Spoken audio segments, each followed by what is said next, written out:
જામનગરમાં યુરિયા ખાતર નહીં મળતા ખેડૂતો દ્વારા શહેરના કેવી રોડ પર ચક્કાજામ।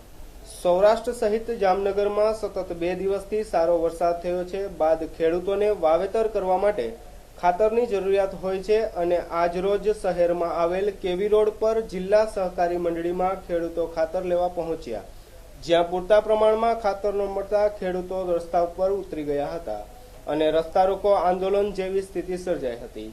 આશરે 400 જેટલા ખેડૂતો આજુબાજુના ગામોથી ખાતર લેવા માટે આવ્યા હતા, પરંતુ સહકારી મંડળીમાં માત્ર 75 જેટલી ખાતરની ગુણીઓ હોય તેથી ખેડૂતો રોષે ભરાયા હતા અને હંગામો કર્યો હતો અને રસ્તાઓ ચક્કાજામ થયા હતા।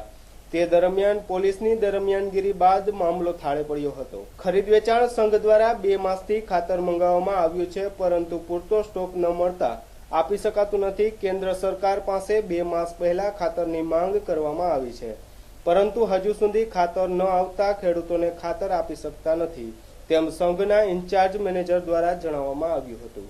ખેડૂતો દ્વારા આ અંગે રજૂઆત કરવા જિલ્લા કલેક્ટર કચેરીએ પણ પૂરતા પ્રમાણમાં ખાતર ન મળતા તે અંગેની રજૂઆત કરવા દોડી ગયા હતા।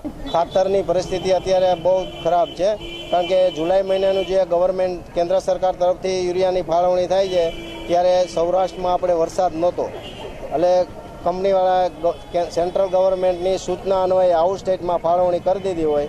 હવે ઓગસ્ટની ફાળવણી સ્ટેટ વાઇઝ કેન્દ્ર સરકાર હવે જાહેર કરશે, તે પછી ખ્યાલ આવે એલોટમેન્ટ કેટલું ગુજરાતને મળે છે, એમાંથી સૌરાષ્ટ્રમાં કેટલું આવે, જામનગરમાં કેટલું આવે એ ત્યારે ખ્યાલ આવે। એ પહેલાં કોઈ ખ્યાલ હજી કોઈ શીપ આવી નથી। 8-10 દિવસ તો ખરા જ એમ। આપણી પાસે 100 થેલી છે, આ લોકો લાઇનની વ્યવસ્થા કરે તો 2 થેલી બધાને ફાળવી દઈએ, બરાબર? એમાં હકીકત શું છે, 76 રૂપિયાની છે, પણ એ જોતી હોય ને ફરજિયાત નથી કોઈ।